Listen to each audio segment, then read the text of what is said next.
Jack Lemmon stepped onto the stage in 1974 as a legend at the height of his powers. But just seconds later, the entire auditorium fell silent. His words came out disjointed, his speech slurred, his gaze unfocused. A man who had won 2 Oscars, an emblem of intelligence and decency on screen, now stood before the public in a state no one wanted to witness. When asked, he forced a smile and blamed medication and alcohol. It was not a random moment. It was the first crack, exposing a secret that had been concealed for decades. Jack Lemmon made the world laugh with charm, wit, and characters who were small in stature yet rich in humanity. But behind that laughter lay a life constantly struggling to keep its balance between discipline and collapse, control and the loss of it. He portrayed an alcoholic with haunting authenticity in Days of Wine and Roses, but only much later did audiences understand. This was not just acting. It was empathy born from personal pain. Jack Lemmon's life was built on overlapping contradictions. Dazzling talent and quiet insecurity, the flawless nice guy image and wordless inner battles, enduring success and losses that were never spoken aloud. This is not the story of a fallen star, but the journey of a man learning how to survive in silence, using his craft as a shield and laughter to keep himself from shattering. And it is there that the true tragedy of Jack Lemmon begins to reveal itself. That moment in 1974 did not happen by chance. It was not a stage mishap, nor an unexpected stumble of middle age. To understand how a man who had spent his entire life controlling his image could collapse in public that way, the story has to reach far back, to the time when Jack Lemmon learned how to hide, long before he learned how to act. Jack Lemmon was born in 1925 into circumstances he would later recount with a joking tone. But beneath that humor, nothing was light. From the very beginning, instability surrounded him. His family did not break apart loudly, it fractured quietly and over time. His parents did not divorce, yet they lived like strangers under the same roof, separate spaces, separate silences. For a child, that silence could be heavier than shouting. Jack grew up with an early and dangerous belief. If he were good enough, cheerful enough, and never caused trouble, everything would be fine. From that came an almost instinctive habit, always appearing okay, always keeping the atmosphere light, always being the one who eased the room. Not because he was carefree, but because he believed his own negative feelings might make everything worse. His body offered no safe refuge either. Lemmon's childhood was so closely tied to hospitals that it repeatedly interrupted what should have been a normal life. Long periods of treatment cut off from friends and the outside rhythm of the world taught him early how to endure in silence. There, he learned a crucial lesson. Pain does not disappear when it is expressed. It simply becomes more bearable when it is concealed. When he later entered a demanding academic environment, Jack Lemmon was not the kind of student who stood out for discipline or achievement. He drifted within rigid academic structures, but found an escape on stage, where he could be someone else without explanation. Having to use a false name to continue performing was more than a student loophole. It revealed a pattern already in place. To survive, one must first stay hidden. From that foundation, Jack Lemmon's public persona was built, not as someone who sought attention, but as someone who always knew how to adjust himself to fit other people's expectations. And from there, the line between playing a role on stage and playing a role in real life began to blur, a line he would no longer have the strength to hold decades later. From that habit of concealment, Harvard was not the place where Jack Lemmon found stability. It was where his inner contradictions became most visible. He entered Harvard College under the banner of an elite student, yet quickly drifted off the academic track. Lemmon's grades were poor, his focus scattered, and they bore little resemblance to the intelligence or sharp powers of observation audiences would later recognize. He poured his energy into sports, and especially the theater, not out of a desire to stand out, but because it was the only space that allowed him to exist at his own rhythm. That misalignment soon had consequences. Lemmon was placed on probation, and the accompanying punishment was more symbolic than anything else: a ban from participating in theatrical activities. For many students, it would have been a routine disciplinary measure. For Lemmon, it felt like being stripped of the sole means by which he maintained inner balance. Yet instead of withdrawing, he chose the familiar strategy he had learned in childhood: hide in order to keep going. The name Timothy Orange was born not as a prank, but as a survival reflex. Lemmon stepped onto the stage under another identity, performed before audiences who did not know who he was, and experienced a strange revelation for the first time. He felt most free when no one recognized him. That detour did not last long. His transfer into the Navy College training program was not driven by military idealism, but by the pressures of the era. World War II intervened, not sending Lemmon to the front lines, but freezing his personal momentum all the same. Those years brought no major roles, no clear advances, only the sensation of being held at an in-between point, a feeling he would later portray with great skill on screen. When the war ended and Lemmon completed his training, he faced the first choice that was wholly his own. Choosing acting did not spark a dramatic family confrontation, but the quietness of it carried its own weight. His father, a baker who had hoped his son would take over a stable trade, did not object. He gave Lemmon $300, not as seed money for a dream, but as a silent acceptance. No encouragement, no opposition, just money placed in his hand and the freedom to walk away. For Lemmon, it was both liberation and pressure. There would be no one left to blame if he failed. The early years of his career followed that same spirit: quiet, precarious, and unprivileged.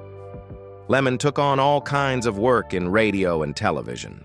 Small roles, forgettable programs, days that felt closer to technical labor than to stardom. Broadway appeared as what seemed like a long-awaited opportunity. Room service gave him the lead role. The lights came up and then went out just as quickly. The show closed after only 2 weeks, without time to build momentum or leave a mark in the press. Yet, in that dying theater, another gaze emerged. Someone in the audience paid no attention to empty seats or meager box office returns. He saw in Lemmon what the stage at that moment lacked the patience to wait for: the ability to hold the rhythm of an entire space. From that seemingly meaningless night, the name Jack Lemmon made its way onto the desk of Harry Cohn at Columbia Pictures. Not as a star to be courted, but as a gamble. And Lemmon, once again, entered a game he did not control, with no way back. The door at Columbia Pictures did not open with a welcome, but with a first test of power. When Jack Lemmon stepped into that unforgiving studio system, what was put on the table first was not his acting ability, but his name: Harry Cohn. Famous for controlling everything from scripts to actors' fates, did not like Lemmon. He wanted to change it to Lennon, a sharper, stronger name that studio logic deemed more attention-grabbing. Lemmon refused, not loudly, not defiantly, just firmly. He understood all too well the fragile line between an unknown artist and a name that could be politically charged in the Cold War climate.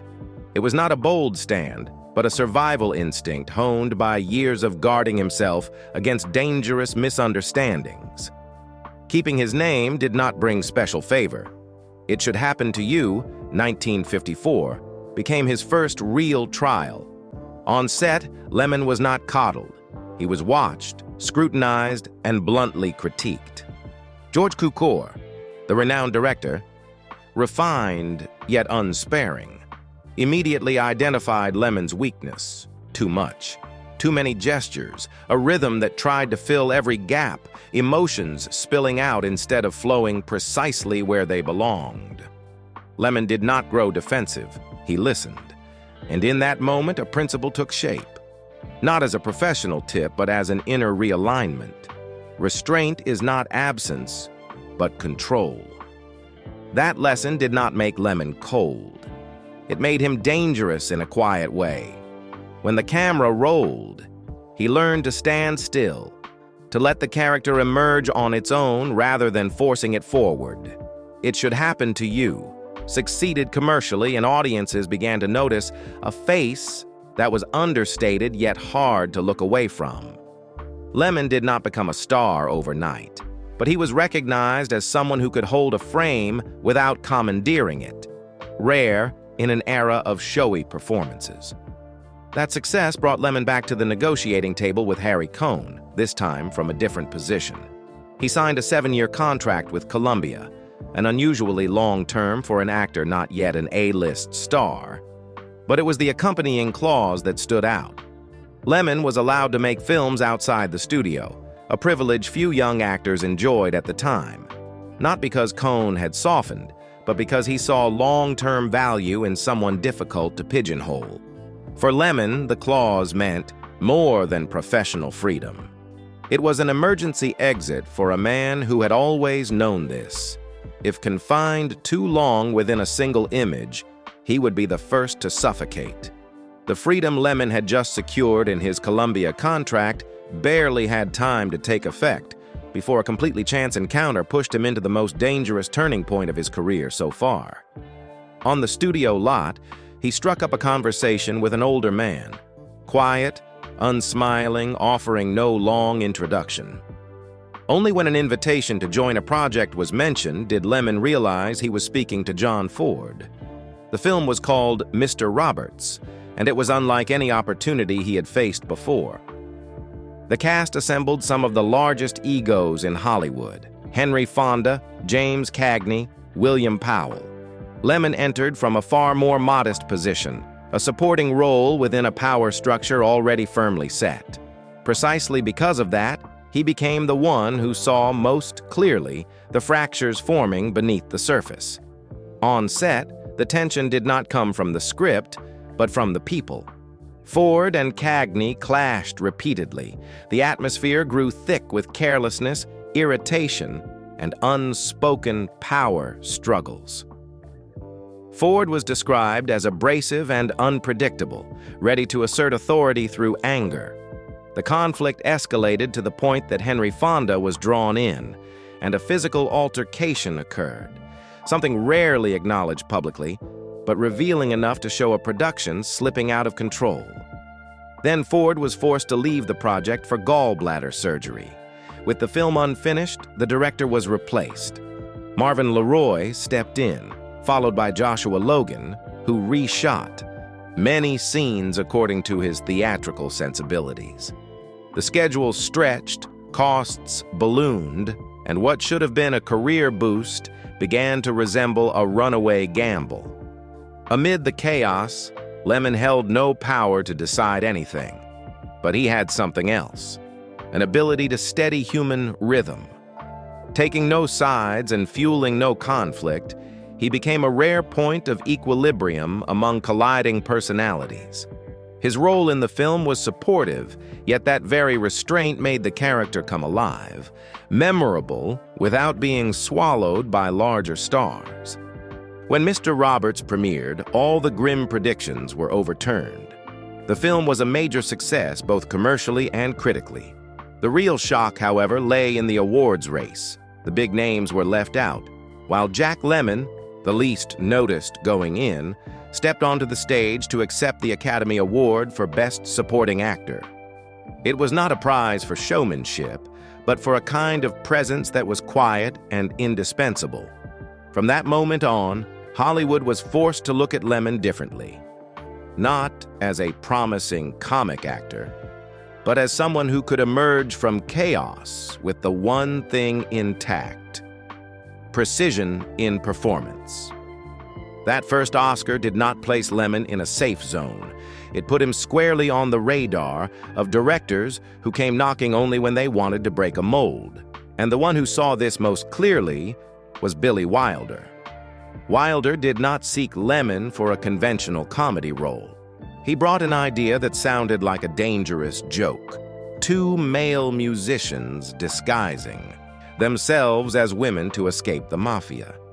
The script, later titled Some Like It Hot, had been rejected by Wilder's first choice, Jerry Lewis, who refused to appear in women's clothing before the public. Lemmon was different. He did not see the role of Jerry Daphne as a chance to polish his image, but as an acting problem to be solved. Accepting it meant risking being reduced to cheap ridicule, or worse, being dismissed as a shock comedy performer. Yet it was precisely at that boundary that Lemmon saw opportunity. He did not play a woman to provoke laughter, but to persuade. Alongside Tony Curtis, Lemmon wore dresses, applied makeup, and moved through the studio as a real woman would, watching how people reacted. When no one seemed surprised, he went further, walking into women's restrooms, standing amid fleeting glances, testing whether the character truly passed. It was not recklessness, but an extreme form of perfectionism. The set of Some Like It Hot brought another challenge. Marilyn Monroe arrived with her well-known fragility, late arrivals, forgotten lines, disorientation before the camera. A simple line might require dozens of takes. The crew's patience wore thin. Mockery crept in. Lemmon did not join it. He stood with Monroe, not by making loud defenses, but through his behavior, holding the rhythm of the scene, waiting, never turning a co-star's vulnerability into his own advantage. It reflected him clearly, always knowing where he stood in a room full of pressure. When the film was released, every concern proved unnecessary. Some Like It Hot exploded at the box office and with critics, quickly taking its place among the greatest comedies in American film history. Lemmon did more than make audiences laugh.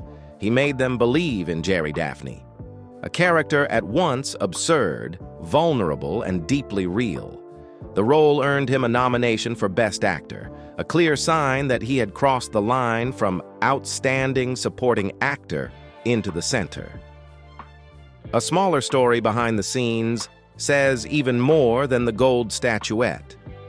From that year on, Lemmon regularly sent chocolates to Jerry Lewis, not to flaunt success, but as a quiet thank you for an opportunity that had landed in his hands because of a single refusal. In a world where ego often eclipses everything else, Lemmon kept his old habit, never fighting for the spotlight, only standing exactly where he belonged. And from this point on, Jack Lemmon's place in screen comedy was no longer a matter of luck or chance. It had become a standard. No sooner had the success of Some Like It Hot begun to settle than Billy Wilder pushed Jack Lemmon into an entirely different territory, one with less laughter and far greater moral friction. In The Apartment, Lemmon no longer hid behind costumes or rapid-fire comedy. He played a small, timid man who willingly lends out his apartment in exchange for professional advancement, only to find himself trapped between self-interest and conscience. The role required Lemmon to stand still before the camera more than he spoke, to let hesitation surface in his eyes, to allow loneliness to seep into every gesture. The film not only triumphed at the box office, but swept major Oscar categories, and in that moment, Lemmon came to be seen as a rare comic actor capable of carrying social weight on screen without lengthy explanation.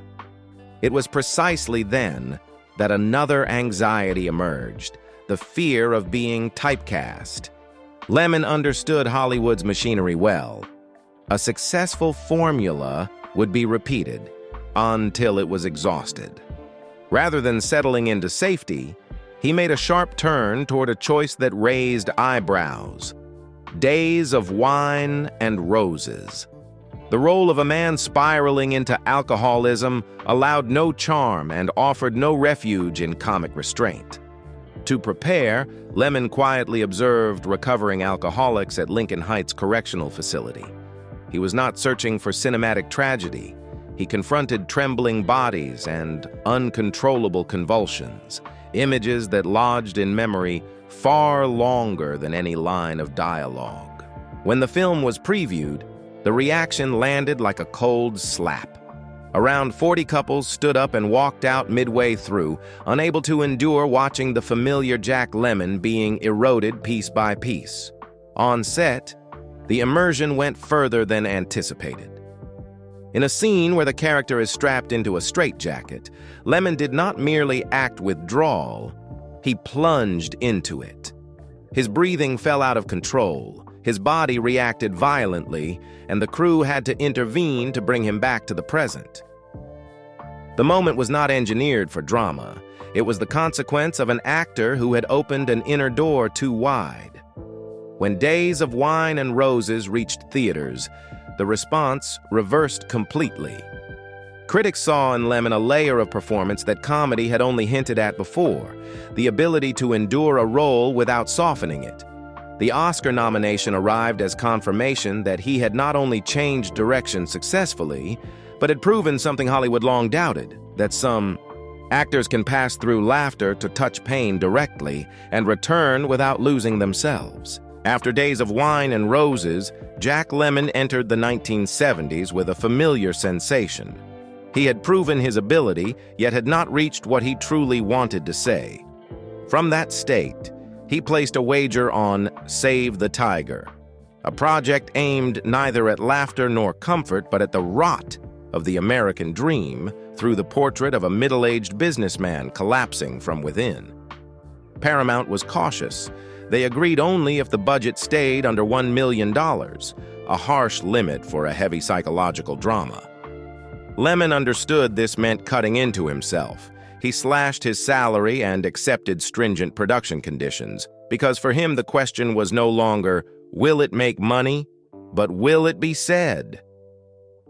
When the film was released, audiences responded coldly. Save the Tiger failed at the box office, rejected at a time when the public still sought light entertainment after years of upheaval. On screen, however, Lemmon did not plead for sympathy. He allowed his character to be weary, irritable, desperate, and uncomfortably alone, a honesty many viewers could not bear for long.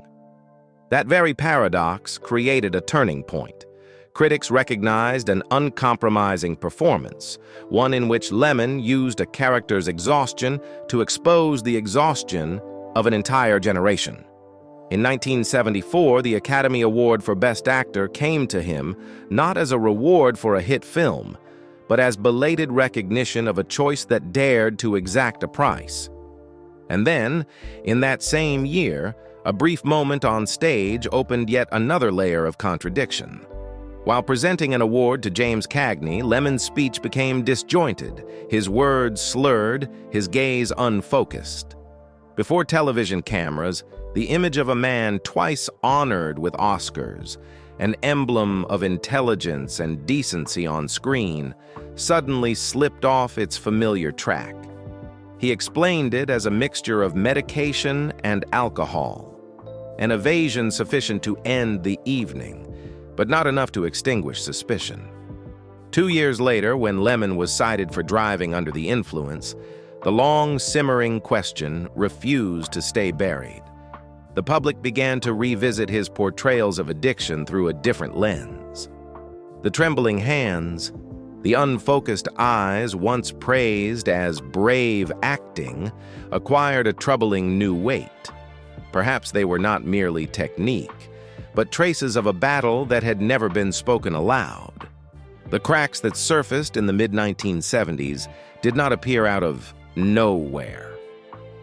Their origins reached far back to Jack Lemmon's early years as a struggling young actor searching for footing, when his private life became closely bound to a woman who entered it long before fame did, Cynthia Stone.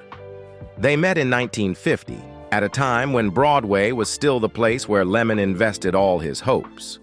Cynthia was then an actress with a gentle beauty, more stable than he was in both career and emotional footing.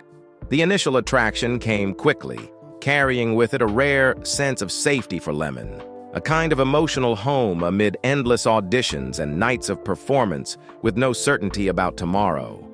They married that same year, almost before Lemmon had time to understand who he might become in an unpredictable entertainment world. Married life began with genuine closeness. Cynthia stayed outside the spotlight, keeping daily life in rhythm, tending to the practicalities so Lemmon could throw himself into work without pause. When their son was born, responsibility weighed on both of them in different ways. For Cynthia, it meant motherhood and holding the family steady. For Lemmon, it meant the pressure to succeed faster and farther, to repay what he felt he owed his small family. As his career accelerated, distance emerged. Long shoots, constant travel, and late nights with his mind still trapped in a role left Lemmon increasingly absent from family life. Cynthia did not confront him loudly or dramatically, but silence accumulated over the years.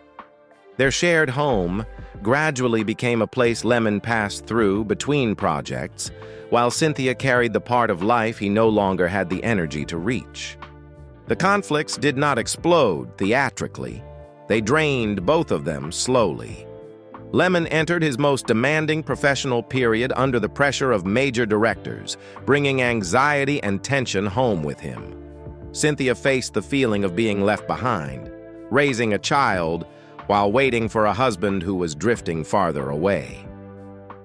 The marriage ended in 1956, quietly and painfully, leaving a lasting mark on Lemmon, not just as a separation, but as his first experience of the personal cost of pursuing a career to its limits. In the years that followed, as the public began to see Jack Lemmon as successful, charming, and reliable on screen, the part of his life tied to Cynthia Stone receded into the background. Yet, it was precisely that relationship, with its silent sacrifices and unspoken collapse, that laid the groundwork for the guilt, fixation, and inner pressure Lemmon carried forward, elements that later blended into his weary roles and eventually surfaced in real life, when the secret could no longer be contained.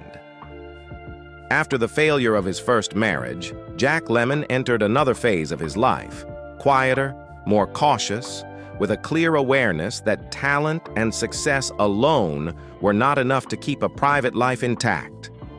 It was in that state that he met Felicia Farr, not as a lightning bolt romance, but as a steady, patient presence, solid enough to stand beside a man learning how to live with himself.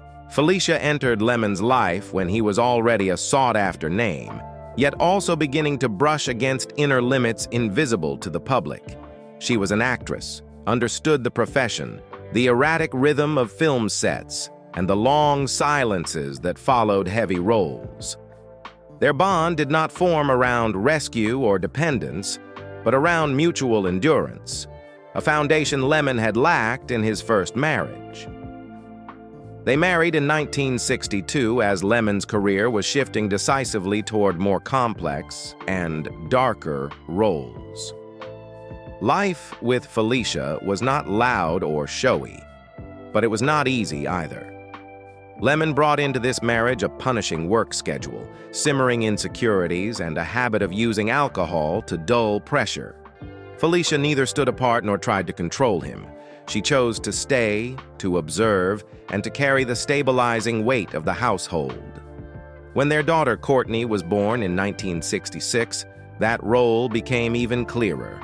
While Lemmon continued moving between film sets and, ethically, demanding projects, Felicia kept family life from slipping off course, even as the man beside her grew increasingly exhausted by his own success. Personal losses in the 1960s added further strain. The death of Lemmon's father in 1962, followed by the shock in 1967 of discovering his mother had died in her apartment, drove him deeper into work as a survival reflex. Felicia became the closest witness to his exhausted returns home, the long stretches of silence and the widening gap between the husband and father of real life and the celebrated artist seen by the world. That marriage was not immune to conflict.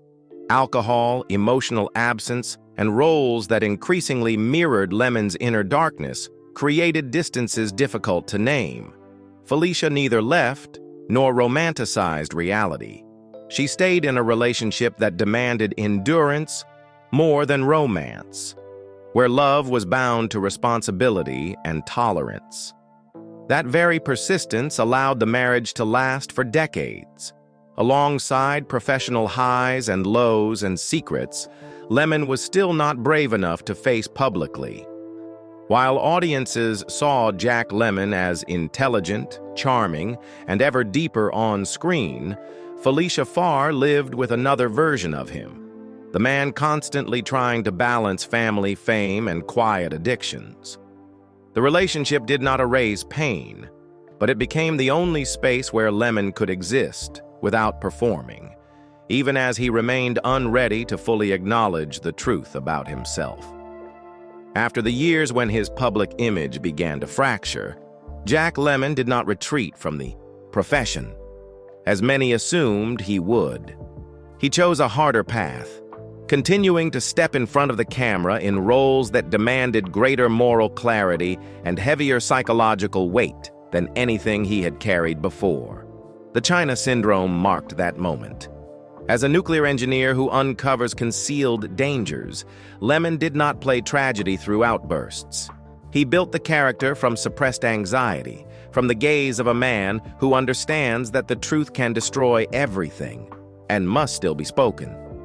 The film tapped directly into America's late 1970s nuclear fears, succeeded commercially, and forced critics to reassess Lemmon as a fully-fledged, dramatic lead, earning yet another Oscar nomination and extending a career that seemed already settled in a safe zone.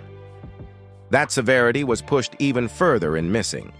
This time, Lemmon took on the role of a conservative father who places absolute faith in authority, only to be forced to confront the cost of that faith when his son disappears during a coup in Chile.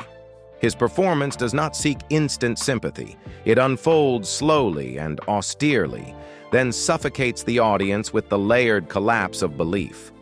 The film ignited fierce political controversy, attacked and defended in equal measure. But Lemmon's performance did not. Another Oscar nomination arrived at a point when he was no longer a face in need of validation. Alongside these weighty roles, his professional partnership with Walter Matthau remained an inseparable pillar. From The Fortune Cookie to The Odd Couple, and years later, Grumpy Old Men, Lemmon and Matthau did more than generate laughs.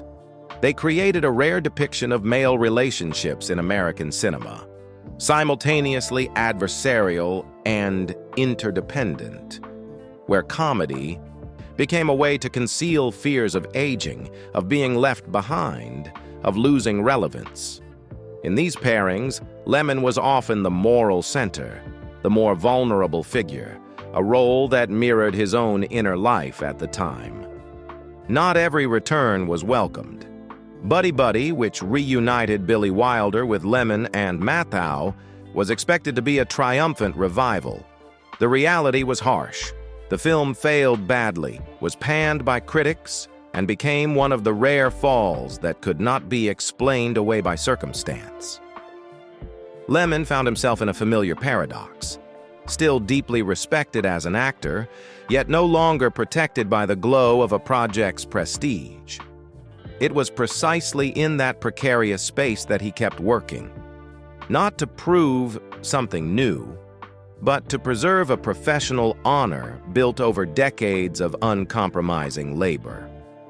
From the public missteps of the previous decade, Jack Lemmon entered the final stretch of his career not by trying to reclaim lost glory, but by embodying a different kind of authority. the absolute trust of fellow professionals. The television adaptation of 12 Angry Men became the clearest space for that authority to take shape. Lemmon played juror number 8, not through rhetorical fireworks, but through patience stretched nearly to exhaustion, where every question posed felt like a moral test. The performance did not need technical display. It drew on the weight of an entire lifetime in the craft, enough to convince viewers that justice sometimes survives only through a calm voice in a room full of prejudice. The role earned him a Golden Globe nomination, but its true value lay in how it redefined Lemmon for a new generation. Not as a comedy legend, but as a quiet conscience, speaking softly. The awards night that followed unfolded in a way no one could have scripted. When Ving Rhames was announced as the winner, the room seemed ready to close another routine chapter of recognition. Instead, Rhames invited Lemmon onto the stage and handed him the trophy. The moment was not a polite gesture. It revealed a rare consensus in the room that Lemmon's worth had long surpassed the logic of awards. The prolonged standing ovation was not for a single role, but for a man who had remained with the profession through even its hardest-to-watch years. Away from the spotlight, Lemmon no longer insisted on absolute silence. He acknowledged that he had battled alcoholism for many years, a struggle waged quietly, without declarations, running parallel to roles about morality, responsibility, and redemption. The admission came without justification. It existed as a belated piece that helped audiences understand why Lemmon's characters always carried such deeply human fatigue, as if they had lived too long with difficult choices. On June 27, 2001, Jack Lemmon died of cancer. The news did not arrive as a sudden tragedy. It spread slowly, carrying the feeling of losing a familiar anchor. He was laid to rest at Westwood Village Memorial Park, near names that had traveled alongside his working life: Billy Wilder, Walter Matthau, and Marilyn Monroe. That closeness was not merely geographical. It recalled a network of people, talents, and contradictions that shaped an era of cinema, where Lemmon neither stood above others nor was obscured by them. He occupied exactly his place, as he had done all his life. Jack Lemmon's legacy does not rest on how many awards he won, but on how he transformed the meaning of comic actor in American cinema. Before Lemmon, comedy was often seen as the realm of lightness and escape. After Lemmon, comedy became a means to speak about morality, vulnerability, and the fear of being left behind in modern life. From Some Like It Hot to The Apartment, from laughing faces to bewildered gazes, he proved that laughter could carry social weight, even an unspoken sorrow. Over a career spanning nearly half a century, Lemmon left behind a rare standard, never needing to turn himself into an untouchable icon. He willingly played the underdog, the small man crushed by systems, characters constantly forced to choose between personal comfort and dignity. It was precisely this lack of heroics that allowed his roles to outlive their era.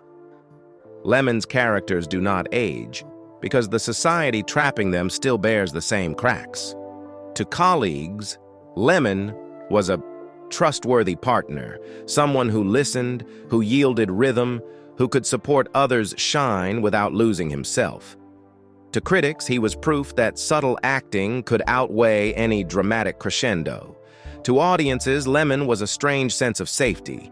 No matter how his characters failed, fell, or harmed themselves, viewers believed he was still trying to do the right thing, however clumsily.